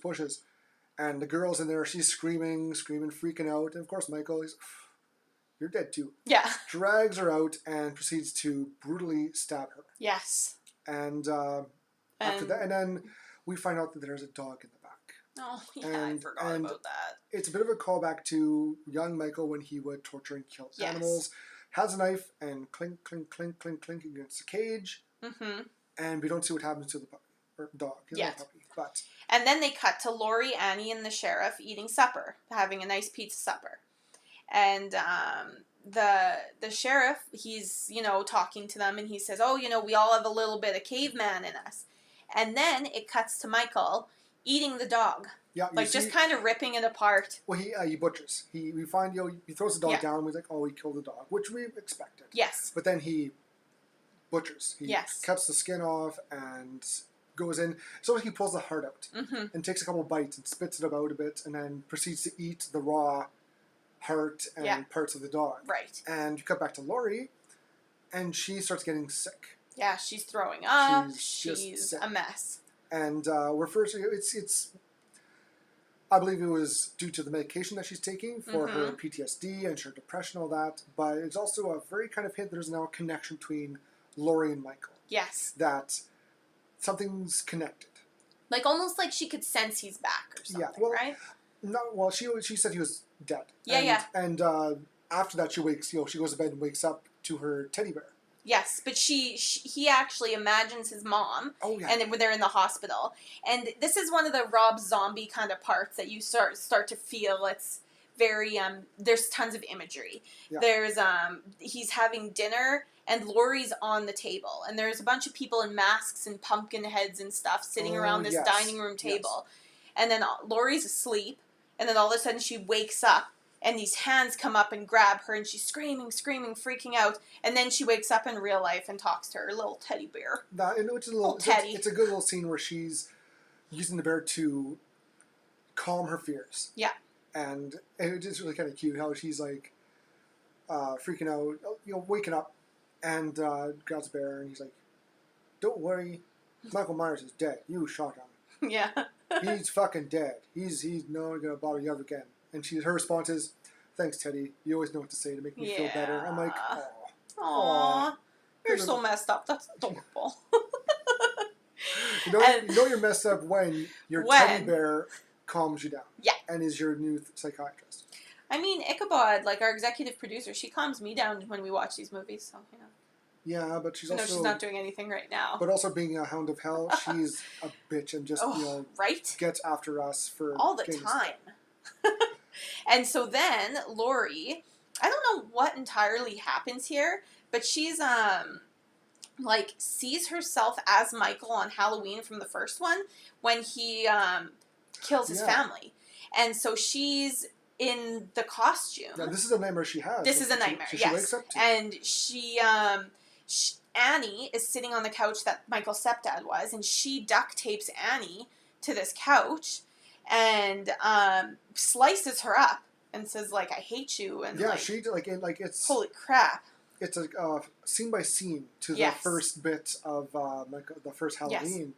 Yes. And she's freaking out. She's vocalizing all the hate and rage that Michael Myers had in the first one. Yes. And opposite of her with Michael Myers, he's now getting that vision of his mom and the horrors, and she's telling him it's time. It's time to go get Laurie. Or, sorry, there's also a young Michael with the mom adult Michael Myers. Yes. And it's like he's speaks for him speaking for sometimes. Yeah. It's almost like Michael Myers, his young self is the vocal part. Yes. It's the expression, because he doesn't say a word in Right. this movie. And he tells his mom, I found her. Mm-hmm. I know where my sister is. And she tells, all right, I think it's time to bring her home. Yeah. It's time to bring all of us home. Mm-hmm. And so Michael, he grabs his knives, he grabs his mask, puts his hood up, and starts walking to Haydenfield. Yeah. To get his sister. Right. And then we cut to Dr. Loomis. He's outside of the old Myers house. His publicist is mad at him because she's at this point thinking that's inappropriate, it's in poor taste, and he shouldn't be giving interviews outside of this house. And so then we show the sheriff actually watching this interview, and Dr. Loomis blames the police department for Michael. And he says, it's their incompetence. He throws him right under the bus. Yeah. And the sheriff is pissed. Oh, yeah. Like, not happy at all. Yeah. And so then we do a real quick cut to where Michael's mom used to strip. And we have this... Right. Yeah, I'm not, again, 100% sure. I don't know if this scene needed to be included. Well, I think it just shows that he's still killing back. people. Yes. Yeah, we can... This isn't a huge part, but, like, basically there's a worker, a stripper, and the owner. And so the worker goes out to take the trash out. Michael chokeslams him and then stomps on his face until there's nothing left. Yep, he just smushes it. Just a big old footprint. And I guess they're doing a commercial. Sure. I know a commercial. You're doing like a news report. Yeah. And the owner, dressed up as Frankenstein, he's trying to promote his business. Yes. And it has on the back... Mrs. Myers or yeah, whatever Mrs. her name Myers, was. the mother of the homicidal killer, used to be a stripper here. Yeah. And they're kind of using that to get publicity. Yeah. And there's like only one stripper there. It's kind of gone downhill. Yeah, there's nothing there And I think that's kind of what led Michael there. It's kind of, it's not needed, but it was like a loose end from the first one that they thought, hey, let's throw it in there and just tie it up. That's fair. So Michael goes, kills the one guy. Goes in, the stripper and the owner are getting it on, and he's wearing his little Frankenstein mask. And so Michael does quick work of the owner. Breaks his arm, which was gross. Yeah, I always have a tough time with the broken bone scenes. And then he has actually barricaded the exit, and then he grabs the stripper. She tries to leave, and he grabs her and slams her head against the glass repeatedly until her head's kind of not there anymore. Kind of dead. Yeah. And then we go to Michael's psychologist or Dr. Loomis again there, is at the book signing. He's, promoting this horrifying book. And he's signing copies. Some of the people or fans are creepy. And Linda from the first one, her dad actually visits. And he is talking to him. He's, do you remember this girl? Do you remember me? And Loomis is very apologetic. Like, oh, I'm so sorry that happened. I'm sorry. I'm so terribly sorry for the loss and what happened. And the dad freaks out. Yeah, he doesn't care. He loses it. He's blaming him. And then he whips a gun out. And he says, I'm going to kill you. I'm going to kill you. Security comes, grabs him, pulls him away. And Dr. Loomis is a little shook up by that. Yes. And at this point, we cut to Laurie, who's reading the book. Yes. And in this book, Dr. Loomis notes how Laurie is actually Angel, obviously, which we knew already from the first one. For the way he kind of describes it, I guess, we don't really see what's in the book, but he explains how the sheriff was the one who did the old switcheroo. He took her out. And, again, he kind of throws the sheriff under the bus. Yeah. And she finds out, and she freaks out. She goes to her workplace. No, she calls first. Yeah. She calls her roommate Annie, because she's living with Annie and Annie's dad, the sheriff, and basically just reams him out to her. Tell him to fuck off. Yeah. And Annie doesn't know what's going on. She has no idea. And poor Laura, like, she is, like, her world just got turned upside down. Like, she's not who she thought she was. Yeah. She's got this now connection to Michael Myers, which is very disturbing for her. Mm-hmm. is not good in her view. This is bad. Yes. So she goes to her coworker's office or place and is confiding to them and her one... What happened, yeah. and her one friend... it's Harley is the slutty one. Yes. The promiscuous one. And Maya. Maya. So Maya's, being, she's the more sympathetic, trying to tell her, it's okay. It's like, no, it's not okay. This is, like, I'm fucked. I'm so screwed up now. And Harley comes in, and she's like, whatever. You probably don't even, you're making this up. Yeah. And it's not real. It's not real. And Laurie's like, want to bet? Brings a book out and shows them, and they're like, holy They're like, ah, crap. and so, they proceed to start drinking, and just, Laurie's trying to cope. To cope, she starts to drink. Yes, she wants to drink her problems away and party, and the one friend is Harley is totally in. She's like, yeah, that's what I've been waiting for. And then they convince Maya, and they have their coordinated costumes, and they go to a party, which is Rocky Horror Picture Show. Yes, such a great idea. Great, I love that. And we do a quick cutaway to this show called The Newman Hour, and the host, who I forget what his name was, you looked it up, but we recognize him. But Weird Al is the main guest. Weird Al. Weird Al Yankovic is in Halloween 2. We go, what? Love it. And the second guest that they bring out is Dr. Loomis. And so the host starts asking questions, and Weird Al is kind of razzing Dr. Loomis, and he's getting mad and upset. And the host razzes him too. And it's just, he's upset. He storms out of there. He's mad. He's yelling at his publicist. It's very, they're being satirical? No. It's satire. Like they're really making him out to be just a shitty person. Yes. Dr. Lewis. And to be fair, they're right. They're right. Exactly. But it's just really kind of like it ends up being like a wake up call for Dr. Loomis. Yes. Because he's trying to be so serious about this. Yes. And he's all about his career and his book, and he's making all this kind of money and promotion. And then he gets the old, well, why are you making fun of this? I'm not a joke. Yes. This is serious. Mm-hmm. But he sees this, and he's like, well, I'm ruined. Yeah. That's it. That's the end of my career. This just screwed me up. Yes. Screwed me over. So he's upset. We cut back to Laurie at the party, and they're just partying, having fun. And Harley meets a guy dressed up as a werewolf, I think is what he is. Something like that. Guy, with really excessive, like, face paint and stuff on. And they head back to his shag wagon. And his pickup line is, there's roofie-free drinks in my van. Yeah, honestly, and ladies, if someone ever approaches you and says there's a roofie-free drinks, don't trust them, please. Run the other way. That's not a good opening line. Terrible. And so it's funny, even during they're starting to make out. Yes. He just won't stop talking. No. Talk, and she's like, yes. Shut up. Yeah, shut up. Stop it. This is happening. Shut up. Yeah, and he's like, I have to go pee really quick. And so she's like, okay, hurry up. So he jumps out of the van, runs over to a nearby tree, and starts to pee. And here comes our old friend Michael. And stabs him. Yep, stabs him against the tree. Goes into the van and breaks open the van. Goes in and strangles Harley. Yes, strangles her. Yeah, she's good. And no, not anymore. She's down dead. Yeah, she's good. She's good and dead. She's fine. She's good. And then we go back to Laurie at the party. She's looking for Maya. She's gotten separated. She has another weird hallucination. She does, yeah. She has a bit of a, like, it goes back to the whole connection. Like, she's trying to mentally kind of figure out what's going on. She just has like an elemental episode. Yeah.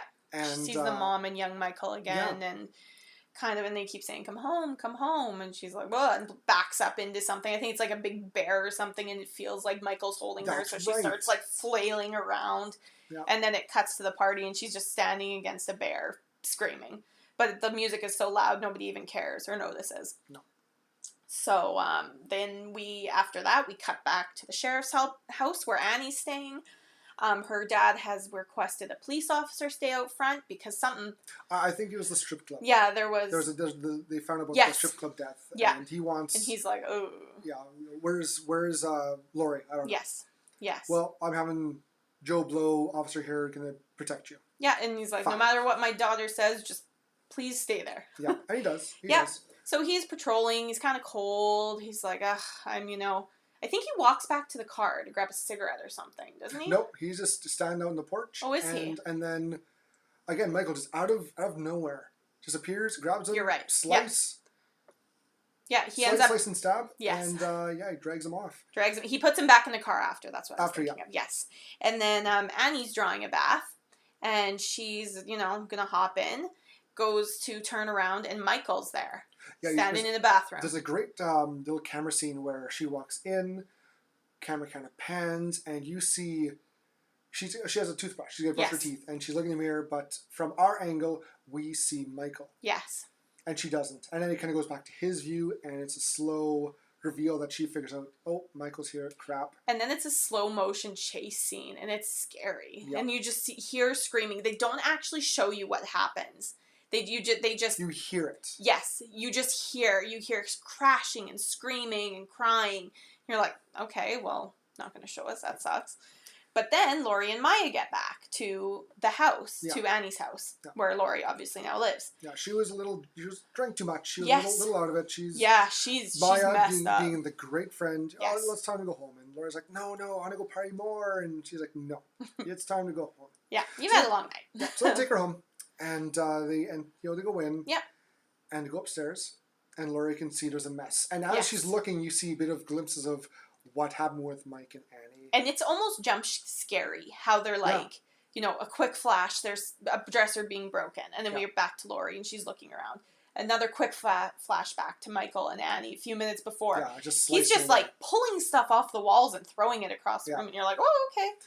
And Laurie kind of peeks her head into the bathroom, and there's blood everywhere. Like ceiling to floor covered in blood. And we see poor Annie laying there, quite naked. Full of slash marks, and she's just clinging to life. And Laurie tells Maya, go call 911. Again, the sensible one. Yes, she's a very smart final girl. Yes. And goes and kind of goes to comfort and take care of her friend. Yes. Annie, who sadly dies from her wounds in Laurie's hands. Yes, she succumbs to her injuries, and while Maya's on the phone with the 911, Michael grabs her and stabs her as well. Yeah. And so then the sheriff actually is told that Maya's call came from his house, so he freaks out and starts gunning it. And then Laurie, I don't know if she notices Maya. I think she hears. She hears. Maya. And then runs. She just runs. She's like, nope, not again. The sheriff gets home and finds Annie. And it's so sad. It's like all quiet again. And he's like, and freaking out. And then there's a monologue of Laurie running and the sheriff being upset, basically. Yeah. And I think she's running through some woods. Runs through the woods, runs towards a highway. Yes. And sees a car go by, and she's waving, screaming. Nope, didn't stop, so she kind of collapses in the middle of the road and sees another car coming. And we're like, oh, she kind of has to stop. She's laying there. So this kid, this kind of young guy stops. You okay? And she, she's freaking out, and he helps her into his car. Yeah. So, I'll get you to the hospital, I'll get you help. Puts her in there, and he jumps in. Nope, he doesn't jump in. Michael grabs him before he can. Yeah, he goes to walk around. Yeah. And gets him and just throws him through the windshield. Yeah. And then Michael proceeds to flips the car. He flipped the bitch. and this poor guy, if he wasn't dead through the car through the windshield, he got crushed when the car rolled. Yeah, that poor mannequin that they threw in that front window. It was it was flailing around. It was good. As it flipped, it kind of pulled out and it got underneath the hood and smushed, and it get rolled. Big old smush. Yeah. And you see Laurie, she's out of it, dazed, and Michael reaches in, grabs her, and takes her. Yep, takes her back to the shack. Back to the shack. So then we cut to the sheriff, who's told that someone saw Michael carrying Laurie. So they head out to where that call was, and they find the shack. Surround it. Laurie's hallucinating and seeing her mom and Michael. Yeah, we get a bit of kind of a little more psychological scene where young Michael is holding Laurie. Yeah. There's the mom and the horse there. Mm-hmm. And Michael just standing there. Mm-hmm. And her mom kind of comes close. And this is kind of weird. This is almost like Laurie's now sharing the same vision that Michael was having. Yes. And her mother saying, you know, I'm your mother. Yeah. Tell me you love me. Yes, she says, I love you, mommy. Yes. Say I love you, mommy. And it's almost threatening at this point. Yes. And so Laurie's like so scared. And she's like, I love you, mommy. I love you, mommy. Mommy, I love you so much. Please don't hurt me. And it starts to spiral into this. And like, it's not love. It's just like like she needs to do this to survive. And there's this wind kind of kicking up. Yeah. And this light shines down. And it's a helicopter. Yeah. On Michael Myers. And Shack and is surrounded. He kind of looks up and like what the heck? And we got police surrounding with guns aimed. You got trained on Michael. You get told by the sniper. Sniper has snipers. Sights. Yeah. And the psychiatrist shows up. Dr. Loomis is like, listen. He runs up to the sheriff. And as he's running up to the sheriff goes over him and just cold cocks him right in the face. He had it coming. Yeah. He 100% had it coming. And he tells them that it's all his fault that Laurie learned about Angel. Like, it's all your fault. You wrote about it in your book. That's how she found out about this persona.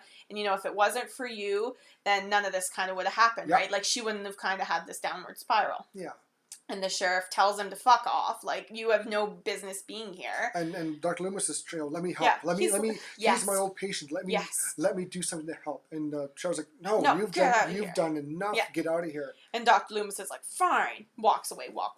And then you see, they cut back to the sheriff, and you see this old man sprinting in the background towards the shack. And so he runs to the shack. Yeah. And the sheriff's like, fuck. Yeah. Hold your fire. Yeah. And he bursts in and says, Michael, it's me, Dr. Loomis. And BFF. And he just Michael just stands there and just kind of is watching. Yeah, he's and like, and you don't see Laurie. She's struggling against young Michael holding her, and she's screaming, let her. This was a cool scene. And he's telling Laurie, get up out of here. Yeah, there's nothing holding you. I can't. I'm being restrained. It's like, Laurie, there's nothing holding you. And you see her just on the ground spasming and flying. And they cut to what Dr. Loomis is seeing, which is really interesting. There's nothing. It's just her with her hands behind her back, just struggling against nothing. Yeah, it's such a weird little dynamic, which doesn't quite make sense in the long run. Right, all, like, it I don't know. Why would her and Michael have the same kind of delusions and visions? This is what I brought up at the end when we were watching, is it feels like they were almost trying to go for that Harry Potter Voldemort sort of shared connection, exactly. Yeah. And it was weird. They don't explain why or how. It's just there. It's just whatever. They're related. So as Dr. Loomis is telling Laurie, get out of here. Michael, I failed you. I'm sorry. This is kind of my fault. Yeah. and Michael just grabs him and stabs. He slices the crap out of Dr. Loomis's face. Yes. And then guts him in the chest a couple times. Yes. And I love how you explained how he jokered his face. He jokered his face. So he slices his lips all the way back to his ears. There's a good shot of the light on his face, and there's a slice on his forehead, across his nose. His skin is hanging off in parts. And from his lip to his cheek is just cut, slight right open. Yeah. And I'm like, ooh, that's a good one. So as Michael is slicing this guy, he's no longer standing in a blind spot. He's moved in front of a window, and the sheriff shoots him. 2 shots. Yeah, 2 shots. And he falls into some like pointy farm equipment. We weren't 100% sure what it was from. It looks like it's from like a combine or a thresher. Yeah. It was some pointy stuff. He kind of fell in and he stuck. Yeah, and so Laurie, she's all of a sudden she's snapped out of it. Her delusions are gone, the hallucinations are gone, and she walks over to Michael and she says, "Oh, I love you. I love you, Michael." And so he is actually going to, I think, go and stab her. Yeah, he's holding the knife like he's going to do something, and he just kind of drops it. And so she goes and picks it up. She picks it up. And she starts, savagely stabbing him, exactly sort of like how he's done the last 2 movies. She goes to the chest, she gets him in the head, everything. Just stab, stab, stab, stab. And you can see, or before we could see you had her mother and the horse, telling Michael it's time to come home. Yeah. As in my opinion it's time to all of us die. And be together. I agree. To be together. Yeah. And nope. Laurie was stabbing Michael, stab, and we see then her stumble out of the shack with the mask on. Yeah, which was creepy and unexpected. Like, I wasn't ready for it, She kind of stumbles out and drops down to her knees, takes the mask off, drops it, and just kind of kneels there. And then it's a little then cut. We cut back to a mental hospital. Yeah, a big, long room. Yeah, like it's a very odd room. It's odd. I think it's a symbol. Yeah. I don't think that obviously that's how the room actually looks, but she's just sitting in this completely white room, white bed, white lamp, white dress. She's just sitting there. And she's just looking off into the distance. And so it pans down the hallway, and we see her mom, and Mrs. Myers, and the horse. And then she's just staring there with her hair over her face, and she smiles. And then we roll credits. A very weird ending, and and different. Yes. Again, two movies that are the same, but very different. Oh, yeah. And the thing is, we watched the theatrical version. Yes. And there is a director's cut, which I didn't realize. Right. And I guess in the director's cut commentary, Rob Zombie said that in the end, because they don't have that scene at the end. Oh, interesting. It ends with, I think, the police just shooting inside the building, the little shack. And Rob Zombie said that in the end, Michael Myers got shot to death, and Laurie got shot to death. Mm-hmm. I almost would have preferred that. I think that would have been a better ending. It'd be a more conclusion to the... I feel like the reason they redid it was because, like you said before, they thought maybe there would be a third, and they didn't want to kill everybody off. There was a plan for a third. Right. How it worked out was the script, I'm not sure. Yeah. They could have went with Laurie as... Man, if Laurie would have come back as Michael Myers, I would have loved that. That would have been very different. Yeah. That'd be a good, I would be switch into it. up. Yeah. But instead, no, it got cancelled, and we ended up with the recent Halloween sequel, which kind of ignored everything after Halloween 1. Oh, yes. Yes, so which Halloween 2, 3 isn't part of the continuity or canon. Yeah. 4, 5, 6, Resurrection, H2O, all that was ignored, and they made direct sequel to the very first one. Mm-hmm. But that's for another. That's another Horr-gasm. That's for another Horr-gasm. Yes. So what would you rate this movie? These movies, Alana? I think the first one, I would probably give it a 3.5.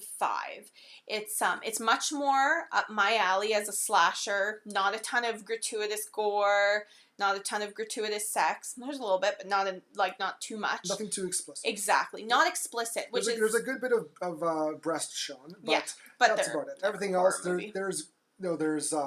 fully naked, but it's all in shadow or covered. You don't see anything besides breasts. Yes, which is fine. And this is kind of the slasher that I enjoy. The more we get backstory, we get good characters, deep characters. I really like this one. The second one was, I read that it was going to be horrible. I liked it. And I would give this one a 3. Not completely to the level of the first one. I agree with that. But still good. Like a different kind of good. It was better than I first remembered because I watched half of it. And I stopped. I forgot something came up and I never got to finish. Mm-hmm. And I read online it was a poor sequel. It went in a different direction. It wasn't that well received. I'm like, oh, bucker. But I would give the first one a 4 out of 5. Interesting. Good. I loved it. Yeah. This is such a good remake. It's one of the best remakes for sure that I've seen. And there's a lot of people though who don't like it. And you know what? Fair enough. Whatever. Yeah. You want to stick to the original? I have no problem with that. Yeah. But I personally, I love it. I thought it's a great horror movie, a great slasher movie. Tyler Mane did a fantastic job as Michael Myers. So good. The girl who played Laurie was a great choice. It was just a good movie. Great movie, great casting, great music. Mm-hmm. Just a good, classic retelling of a very good horror movie. Agreed. Second one, 3.5. Yeah. I was going to give it lower at first because I remember it being kind of it was different. Mm-hmm. The different feel, it was more psychological than actual horror. They kicked up the graphic of the violence. Yeah. It was pretty explicit, and sometimes like with the surgery part was really, it was kind of tough to watch. I knew it was all makeup and all that, but oof. And a bit more of the deaths were a little more exaggerated, like the strip club owner got his arm broken, his bone sticking out. I'm like, ugh. It's got to, the ending's a little off, but they're kind of gearing towards maybe another sequel. Yes. And the reason I gave the second one a lower rating, like I mentioned, is some of the scenes I think could have been cut and it could have been the same movie. Yeah. Or they could have put different scenes in. It's got a lot more of a Rob Zombie feel. Yes. To the second one, as opposed to the first. Yeah, and I like that. Like I said, the strip club scene probably didn't need to be there. It would have been the same movie without that 15 minutes or 20 minutes of just characters we don't know. Yeah. Being killed. It's like I get what they mean to is like, oh, look at him killing random people. That Michael, what a shyster. But it just didn't need to be there. I agree. And as much as I loved that that news show that Dr. Loomis was on, again, I mentioned it while we were watching. Didn't think it needed to be there either. I get what they were doing with it to show that he was being ridiculed, but I think he had that had been happening with the reporters. With Linda's dad, it kind of showed his dissent. Yeah, and just those parts didn't have to be in there. And then we had a little talk after about this whole part, and I think he needed to have that humiliation. Yeah. To kind of snap out of get his head was so big, and when he was made fun of and humiliated, and it kind of sprung back to reality. Like, yes. Maybe I'm going a little overboard with this. I don't know if this is.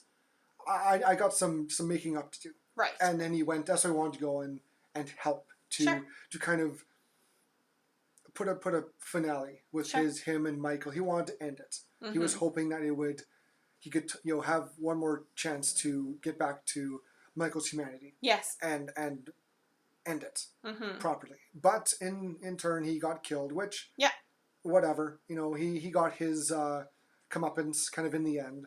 Yeah. And he deserved. Yeah. Kind of. Yeah, like I said, he was a big dick. This whole they made him hate you in this one on purpose. I think because they just don't like get rid of him. Yeah, he got very full of himself about this whole book he wrote and thought he was Mr. Big Shot. Speaking of Mr. Big Shot, we should probably do Ichabod's Kill of the Flicks. Yeah, the best kills of each of these movies.